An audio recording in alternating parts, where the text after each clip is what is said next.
9 अक्टूबर PGC Gulberg campus, जिसको campus 10 भी कहा जाता है, वहाँ पे एक लड़की का रेप हुआ था। और रेप किसने किया था? गार्ड ने किया था, जो कि हमारे प्रोटेक्शन के लिए रखे हुए, सो कोल्ड प्रोटेक्शन।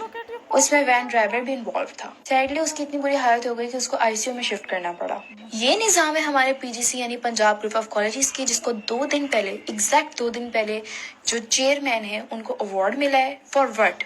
लाइक किस चीज का अवार्ड मिला है? ये मैनेजमेंट है। इतने केसेस निकलते हैं पंजाब ग्रुप ऑफ कॉलेजेस के। अभी 2 दिन पहले एक बच्ची का रेप हुआ है, उसके बारे में आज हम प्रोटेस्ट कर रहे हैं। बाकी तमाम कैंपसेस के बच्चे भी इस चीज को लेकर प्रोटेस्ट कर रहे हैं, जो कि बहुत अच्छी बात है। प्रोटेस्ट का ये हाल था कि उन्होंने बच्चों को बाहर निकाल कर दरवाजा बंद कर। ये जो मैं आप लोगों को हाथ दिखा रही हूँ बच्ची का, इसका हाथ गार्ड ने मरोड़ा था कि आप प्रोटेस्ट क्यों कर रही हैं, आप अंदर जाएं। वो लड़की जिसका रेप हुआ था, सोर्सेस से यही पता चला है कि वो मर चुकी है। मैं आपको प्रूफ देती हूँ। यार ये न्यूज़ रियल है।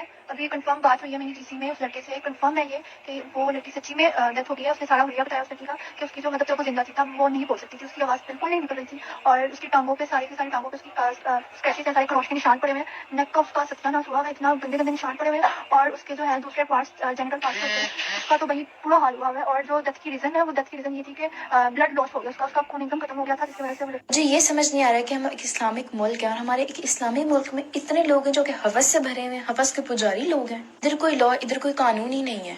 अगर यही PGC वाले गार्ड को छुपाने के बजाय इसको पकड़ा देते तो आज ये सब ना हो रहा होता। They are responsible for what we are doing.